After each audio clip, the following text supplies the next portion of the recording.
As Matt has mentioned, it's been 10 years since we moved into the building, and I want to take just a few minutes to remind this congregation what has happened to us since that happened. This congregation's 122 years old this year. We've transitioned 5 times. Each time we've outgrown the facility that we were in. The last time it was a building about 200 yards to the south. It was where the Ott Science Hall is now. It was a single-story brick, 35,000 square foot building with about 500 seats in the sanctuary, hard pews, which they called state-of-the-art. They punished you for an hour every time we had a service. The classrooms were large, but they were cold and somewhat sterile. There were 32 leaks in the roof. I know this because I helped set up the wastebaskets every time it rained. We felt God had a vision that was larger than that building as IWU was growing up around us. We were getting swallowed in the center of the university and did not see ourselves, and don't now, as simply a chaplain. We see ourselves as a bridge between the academic world and Marion that the academic world is trying to reach. And so on a wing and a prayer, we came out and bought 5 houses in about a year and a half worth of time, tore those houses down, circled the grounds, and with stones that we'd prayed over for a month, threw those stones into the center of the lot that College Church currently sits on. If you have been coming to this church for more than 10 years, I wish you would just stand for a moment so I can see who all the seniors. Look at this. Now look around the room and note the number of people that have been coming here for a long time. Thanks, you can be seated. But the number of people that have not, for whom this is all new territory. Starting in 2005, we raised a few $1 million. IWU gave us a generous amount of money to buy the old building, and then with the help of Bud Leach. Bud, you're in the back. I just saw you, brother. Stand up. He's about 30. Stand up, man. He's about 32 years old. Can you tell? It's beautiful, man. Thank you. Trustees got around him, took 18 months, about $10 million, and between the money we got for the building and the money we raised, we moved in, and it was 2/3 paid for. This building has several features that I think are important for you to know because they convey the spirit of our church, and I want you to know this. One, the first obvious one, is that the steeple that is over the top of the atrium out here faces north and south, not the traditional east and west. We broke with tradition because we felt that we needed to send Marion a message and ourselves a message as well, that we are here for the city of Marion as much as for anyone else. We also carry in this building several artifacts from the last 3 or 4 churches. There's a stone or a cornerstone from 1938. There's a steeple from that building. There's a cross behind me on the wall, which a lot of people really didn't like when it was in the whole facility. By the time I got here, I think it was down completely. And there is a communion table over in another room with stained glass. And we're trying to convey that we bring with us the past. We're not just reinventing ourselves every few years to be cool and trendy. We belong to a history that's bigger and older than us, and we're simply the next generation of that. The other thing that I want you to note is that there are theological symbols that are embedded throughout the building. You might miss them. Underneath the center of the atrium is a little stone center where we have baptized infants before, directly under the steeple or the sign of the cross. There's a baptismal on your way into the sanctuary, indicating that one is baptized into the body of Christ. That's what actually happens at baptism. On the wall behind me is a story. If you get bored with my sermons more Sundays than I care to admit, You can start on the upper left and work your way counterclockwise, and you will see everything from the beginning of creation to the new creation at the top in the other world. There are symbols that are embedded in that. Throughout this church, there are theological symbols that convey our commitment to the historic Christian faith. I realize this is a time when buildings are pretty much utilitarian. We like to build functional black boxes that are cheap and that hold lots of people. But we intended to do something a little different, not to be peculiar, but because we were trying to convey something. The reason the platform is so large and so high is we're trying to convey the light in the lift and the reverence that we think comes in worship. And we're also trying to shrink every personality that comes onto this platform so there is no one bigger than the church.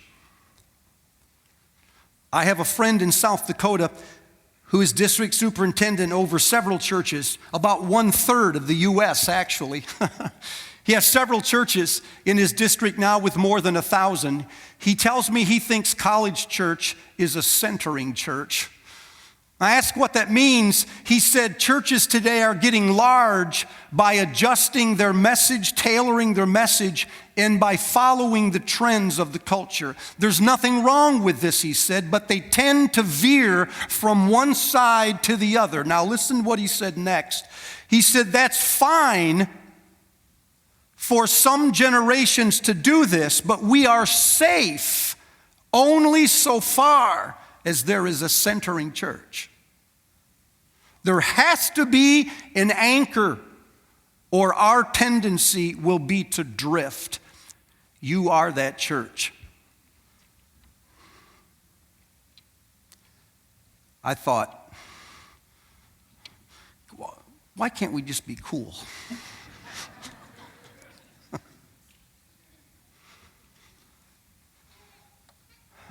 That being said, when we moved into this building, our personality changed. We got more aggressive with outreach than ever before. Since we moved into this building, we've sent 100 volunteers into Francis Slocum School to mentor at-risk kids 1 hour a week all school year long. It's almost unheard of. So important was that to Francis Slocum School that at one time they were talking about this at the Department of Education in Indianapolis. They'd heard of the school, they'd heard of our church, and they'd heard of the alliance between them. Since we moved into this church, we released a couple core curriculums, Fault Line and Soul Shifts, which have now gone out to over more than 2,000 congregations around North America. Thousands and thousands of people have built their spiritual formation around these things. Since we moved into this church, we opened our doors and invited the community to have their meetings here. I could be wrong about this, but my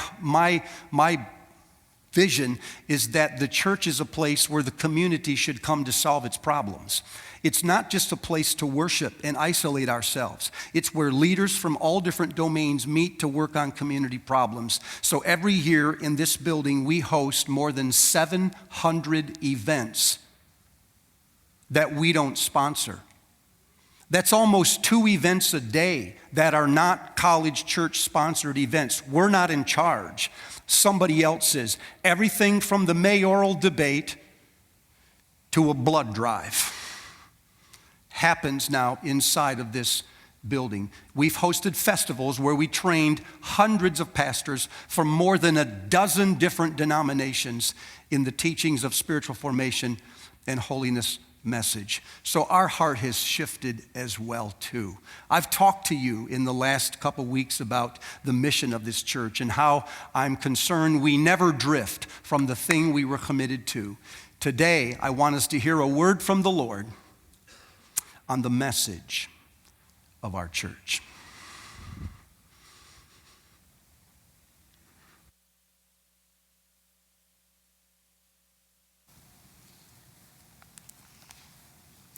Hear now a portion of Paul's second letter to the church in Corinth.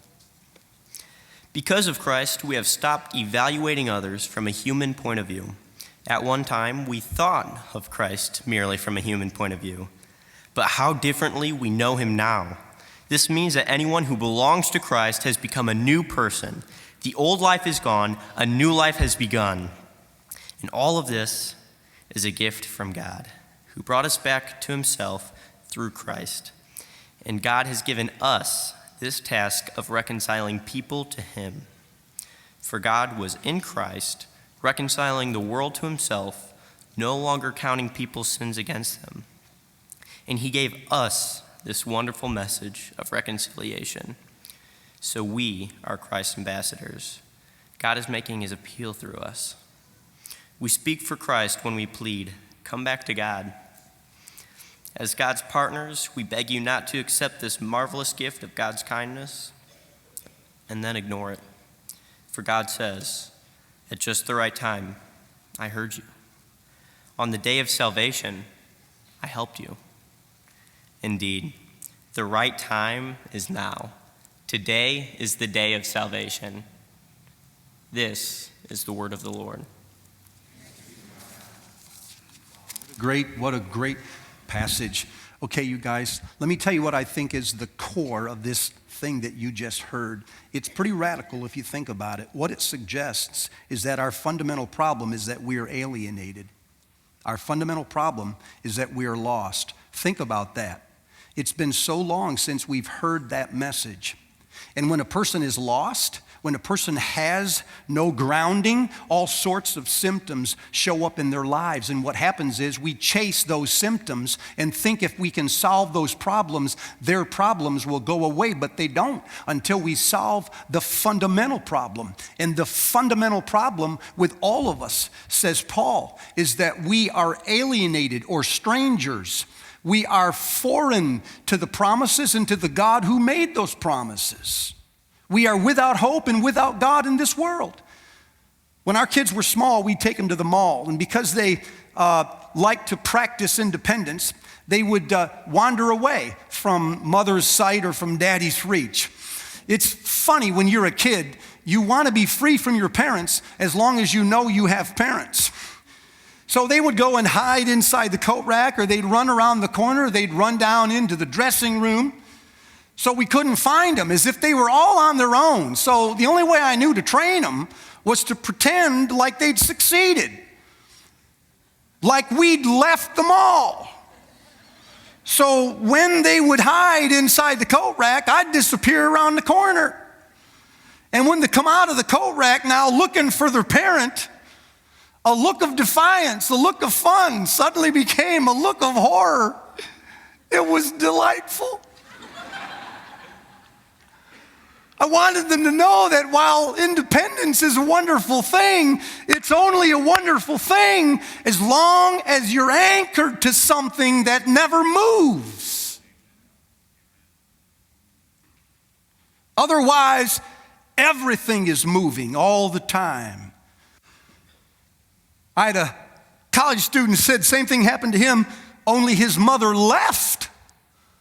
Thought he'd run out in the hall and went into the hall looking for him. When he came out of the coat rack, she was actually gone. He went running up and down the hall, screaming for his mother, and couldn't find her for the longest time until he found a security guard, and they made a bunch of announcements, and finally he was reunited. When a person is separate from a parent, strange things can happen. And those things can stay with you for the rest of your life. And let me be clear about this. Even if you're a Christian, you can bear symptoms of these things. If you wonder, with no parent, who am I? And where do I belong? You will start giving yourselves to everyone, but really you'll give yourself to no one. You talk about yourself all the time in conversations. You try to get affirmation from people who are significant to you, not because there's low self-esteem. That's a symptom. It's that there's alienation. There's no father, mother in life. Sometimes you will wonder, who will love me? And what am I worth? So you'll cycle in and out of relationships, and you'll give yourself to other people in relationships far sooner than you should, because you're trying to answer that echo that is still in your head. Sometimes you will wonder, who will look out for me? And who can I trust? And so you will throw yourself headlong into your work and try to build a name for yourself there. You might become obstinate, bullish. You might become angry and so bully other people. You might be a control freak, because outside of you, no one is looking out. And there is no one you can trust. This morning, I want to introduce you to 3 people from our church. They're going to preach the rest of this sermon. I'm just going to set them up. Are you okay? Are you good with this? Because we're going to do it. But I just want you to know what's about to happen. The first story comes from Luke chapter 7. Jesus is inside of Simon the Pharisee's house. There's a circle of men sitting around a table. It's a men's only club. No women are allowed. Not when the men eat in that culture. A woman comes walking in off the street. When she gets into the room, she just stands behind Jesus. And the way that they sat at tables was with their legs draped out behind them like this while they leaned into the table. And while she stands at his feet, she begins to cry. And her tears come down and hit him on the feet. Then she bends over and she kisses him. And to everyone's astonishment, begins to pour oil on his feet. Simon, who owns the house, the righteous guy, sees this.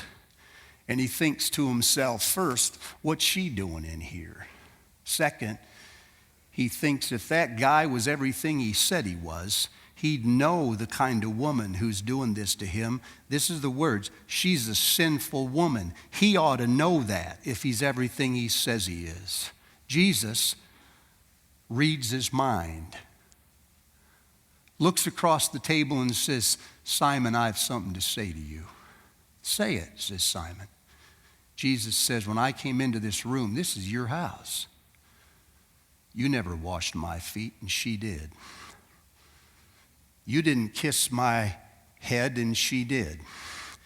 And you didn't pour oil on my head like you were supposed to all of your guests. And she poured oil on my feet. Then, to Simon's astonishment, he looks across the table and says to the woman, your sins are forgiven. Your faith has saved you. Go into peace. And she gets up to leave. And when she leaves, everybody's situation has changed. The woman who came in a sinner goes out a saint. Simon, who thought he was a saint, finds out he's the bigger sinner. The woman comes into an all-men's club, and she stands there alone. But when she walks out, she belongs to the community of Jesus. And in a strange way, it is Simon who is all alone in a room full of friends. When Jesus reconciles people to himself, their fortunes change. We have people like that in our church. One of them's Mickey Anderson. Mickey, where you at? Come on up here. Mickey's from New York. Grew up out there, and then she says through a series of circumstances she couldn't predict, ended up at College Church.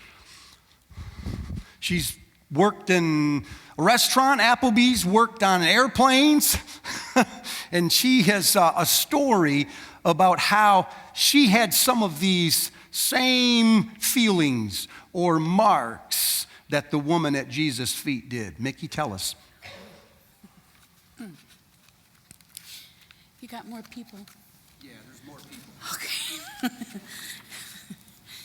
Galatians 6:10 says, "Therefore, as we have opportunity, let us do good to all people, especially to those who belong to the family of believers." Several years ago, back in 2010, I was still living in New York. I got shot in a random drive-by, while headed from my front door to the car service that was waiting for me. My driver immediately put me in his car and drove me to the emergency room. For 3 months, I was in the hospital. I didn't know what was going on. I felt so alone and very discouraged. The church that I had gone to then checked in on me every now and then, but offered no sense of belonging. It was a long recovery that eventually led me to Marion. Still can't find a cab here. I would have never imagined what would happen here in Little Marion at CWC. For most of my life, I had felt like an orphan, even with my family, and even with being a part of other congregations. I struggled a lot with a sense of being me, always trying to live up to others' standards and what others' definitions were of being ideal. My grandparents had instilled a value of love and acceptance to other people in my life, but I found it to be a task when looking for that in other people. Whether it was to go to college so I can have a place to stay, or having a job that provided me a place to stay, I never felt like I belonged to anyone or anything. Truly such a lonely place. I look forward now to the present. God has always looked out for me, even through very tough times, illness and loss. After my recovery from the shooting, he led me to this community of believers that not only talked about faith, but also acted out their faith. When I first started coming to College Church, Pastor Eric had assigned me to Pat and Paul Shingle-Decker's group through Soul Shift. I'd missed the first few meetings, and then I got an email from Paul wondering where I was. I immediately noticed the signature block that said Radio Lumière, a WGM radio station in Haiti. When I inquired about this, I asked if he by any chance knew my aunt, who had worked there many years ago. Imagine my surprise when he responded, "My wife and I knew her very well, and Pat worked with her at Quisqueya Christian School." This was affirmation to me that we are never alone. Even in the time of being lonely, God watches the smallest details, and he knows what he is doing. Sometimes we have to wait and not get ahead of what God does in our life. We just have to be open to change and willingness to obey. Being in a small group was such an amazing way for me to plug into this church and to build a community around my husband and I.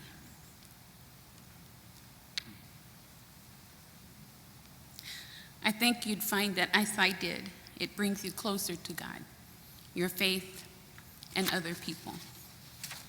When you allow God to work, you find that even if the road is a bit rough, he will always have something better, far better, in store for you, and uses his church in powerful ways. He had something far more for me than what I could have ever imagined. I'm learning to let him do the work and trusting others in my walk with Christ. Thank you. Thank you. Great job. Great job. Thank you. Scene 2. Jesus is going into a village near Galilee, and a leper sees him coming, falls straight over frontward, puts his face to the ground, won't even look at him. And then he just yells out, "Lord, if you're willing, I can be clean." This should never have happened. Leprosy is a debilitating disease that ruins not only the complexion, but even the muscles. Eventually, it can take a person's life. That's the last part. Before it does that, it takes just about everything else, including their dignity. Lepers in those days were unclean people. They could not go into a village. They could not get a job. They couldn't go to the temple, and they couldn't even live at home. They lived in colonies outside of the village, leprosariums. Whenever they happened to come into the public, they were to announce themselves by saying, "Unclean, unclean." So the public, the normal folk, would have time to get away from them. You can only do that for so long before you start wondering who you are and whether you're worth it. After a while, that just burns into your conscience. So with his face to the ground and unable to even look at Jesus, the leper says, "Lord, if you're willing, I can be clean." And Jesus never says a word until he touched him. This is powerful, church. Jesus commits what the public would have thought was social suicide. He touched a leper. And everyone would have said, he does that, he's going to get what that leper has. But in Jesus' mind, it was exactly the other way. When I touch him, he's going to get what I have. And Jesus says, "I am willing, be clean." Suddenly, a man who wondered for years if he was loved and what he was worth is new in a second. It must have taken weeks to work his way back into the community, to come back home, to find a job, to stray somewhere near the temple, to be in the public that he had to avoid for years. But when Jesus reconciles people to God, he changes their destiny. Everything about them. Sometimes it takes a long time to get it all back, but as Jesus gets active in their life, their fortunes change. We have people like that in our church. Leanne Martins was a counselor, come on up, Leanne, for a long time. And while she would counsel others toward a more whole life, she wrestled with that haunting voice that often bothers you when you wonder, am I loved and what am I worth? Until Jesus began to reconcile. I began my relationship and journey with Jesus my freshman year of college at Iowa State. He revealed himself to me through my roommate, who was a fragrant aroma of Christ. She loved me and liked me just the way I was. For the first time in my life, I knew and experienced God's love and forgiveness. I so hungered to know and please him. I dove headlong into studying the Bible, praying, serving, and doing things for him. I was learning about God, but really saw him as distant, someone who expected me to do things right all of the time, and one I could never really please or connect to. My daily interactions with God and how I experienced him had been shaped and influenced by my family relationships, the abuse I had experienced from various adults, and other hurtful life experiences. What I read in the scriptures and was told about God were filtered through those templates developed in those relationships. Over the next several years, God used people and experiences to give me new and different glimpses of him. Some I could grasp, but there were other aspects of him I could not even see or hear, as the wounds and lies disguised as truth shouted louder. I continued to do and give to others in a desperate attempt to please him. Every fiber of my being wanted God to like me and to have an intimate relationship with him.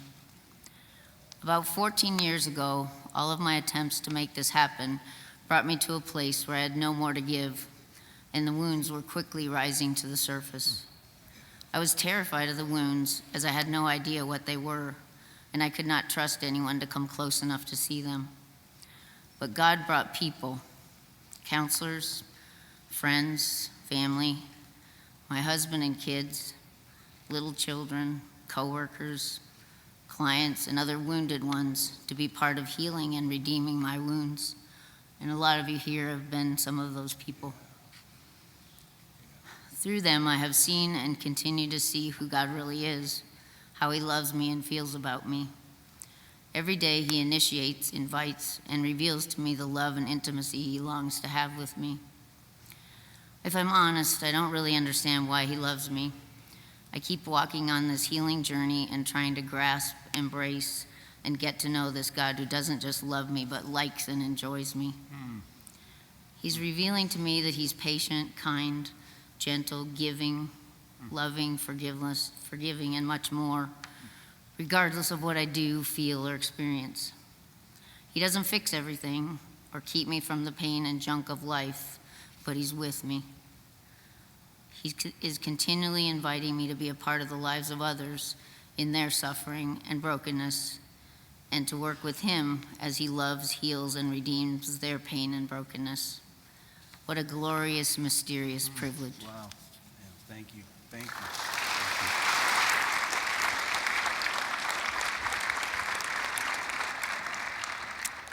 Hey, the last guy I want you to meet sometimes reminds me of Peter. I've known Gary for some time, and he has some of Peter's characteristics, and something of what happened to Peter has happened to him. Peter's story is also in Luke chapter 5. One day, Jesus is walking on the shore of Galilee, and he looks over and he sees two boats, and there's fishermen in them, uninvited, unwelcome. He just goes over to one of the boats and steps inside of it and says to the fisherman, "Hey, would you mind pushing this boat off so I can preach?" Turns out the fisherman's Peter. Simon is his name. And he does it. If you know anything about this guy, he's really strong-willed and determined, kind of an individual. But for some reason, he just pushes off. Jesus steadies himself in the boat and starts to preach. And when the sermon's over, he then turns and says to Peter, "Why don't you push out a little bit further and drop the net, and we'll get some fish." Peter thinks to himself, "Let me see here. I'm a fisherman. He's a carpenter." He turns to Jesus and says, "We've been doing this all night long and haven't caught a blasted thing." And then he says something that surprises everyone, even Peter. He says, "But because you say so, I'll do it." He puts the boat back a little further into the deep water, and he throws the net overboard. And it's but a minute or two, and he feels that familiar drag on the net, and the boat starts to rock. You've been fishing all night and not caught a thing. Now he just drops the net, and there's hundreds of fish inside of it. Slowly, the boat is so full of fish, it's starting to sink. Peter's sitting in the middle of the boat while his friends are screaming in a frenzy. He's got water up around his knees. He looks over to Jesus and says, "I do not deserve to be in this boat with you. Go away from me. I'm a sinful person." And Jesus said to Peter, in so many words, "Quite the opposite, sir. As of today, your occupation is about to change. You used to be a fisherman, but as of today, you're going to fish for people." One simple act of obedience. Just put your nets down. Do something that seems outrageous to you, something that you're sure wouldn't work because you know. And give God room to act. Gary is a pretty strong-willed individual. If you've met him, you know that he's a determined person, but there was a time in his life when God changed all that. Come on up, Gary, and tell us about that season in your life where God called you into a different occupation. Well, in 1986, I had a dream job that from high school and college is something I always wanted to do. I was a pilot for U.S. Care Corporation, and I loved it so much that you wouldn't probably even have to pay me to do the job. I just do it. And so you can tell all my self-esteem and self-worth came from that. But I got called into the headquarters one day, and they told me that the airplane was repossessed, and I go, well, what am I going to do? I'm the pilot. And they go, this is your last day. That was the end of it. And that started a spiral down for me of despair and not knowing what I was going to do. At first I thought, well, I can get another job easy. There's a lot of things I can do. So I started going and interviewing, and one rejection after another started changing me a little bit. And the rejections were almost cruel, but it's like the door was slamming right in my face. I get to a company, and they said, we just put a freeze on hiring today, the day that I showed up. Went to another company, and they go, you won't believe this, but we just lost our government contract that we thought we were going to hire you for, and now we can't hire you. And one I went to, it was RCA here in town. And they actually gave me a job only to call me back the next day and say, we just got bought out by this Thompson Consumer Electronic Company. We don't even know if our job's going to be there, so we can't hire you. College Church came around me during this time, and I'm so thankful for you guys. Guys like a guy by the name of Ben Meadows was a mentor to me. He came along beside me, and we'd have breakfasts together. He said, Gary, God has a plan for you. And he became almost like a recruiter for me. He would call companies, hey, you got a job, and he would line up interviews, and I didn't even want to go to. I don't want to go. I don't want to be rejected again, but he would keep pushing me forward. I got an opportunity to interview, and I was excited about it. It was a pilot job for Nationwide Management, Tom Phillippe's company, but it had a quirk to it. They said, our pilots also work in nursing homes, and we'd want you to become an administrator in a nursing home and work in a nursing home. I said, oh, I can't do that. I do not like blood and body secretions and smells. I cannot do that. And so I kept turning that down. I cannot do that. But I kept on interviewing and going out there. And this month led to another month, And now 9 months later, and no job and no money, out of options. Our Sunday school class came alongside Connie and I. Had no money. They gave us money. They gave us food. They prayed with us. And we're eternally grateful for that. Gave us hope when there didn't seem like any hope. When I was on a job interview and another rejection, it just wasn't going good. And I was driving home from the interview, so desperate. I had to do something desperate here. And I was passing through downtown, and I thought, I'm going to go downtown and look for a job and just drive around the downtown. So I decided in my desperate state that I was going to drive around the courthouse and keep driving until one or two things happen. One, I find a job or I run out of gas. So I started driving around the courthouse, around, and what I was doing, I was wrestling with God. Why can't you give me a job? Why is it every time I get a job, I go to it and a door slams in my face? It's like he said, there's still one door open, the nursing home job. And after a lot of driving around that courthouse, I finally said, dear God, give me a job. I'll do anything. I'll even work in a nursing home. And from that moment, the burden lifted from me. And I went to work in the nursing home, and I fell in love with it. I enjoy it even more than my dream job. And Steve talked about our work and our job, our work being God-ordained work. And I feel like my God-ordained work is to take care of other people's parents as if they were my parents. And my job as CEO of our company is to create a culture, an atmosphere where everybody from the certified nurses aide, housekeepers, all the way up to the administrators, they take that same attitude of taking care of other people's parents as if they're their own. Now, roll forward 30 years now, today. All of those jobs that I was so angry, why God, why can't you give them to me? Every one of those companies have gone out of business and moved. Every one of them. And my little company started with one person, has grown to like 3,000 people. One company grown into over 30 companies. Nothing that I've done that really, it's just that I followed his plan and hung on for the ride. That's basically it. See, this is what I was going to accept. And this is what he had for me.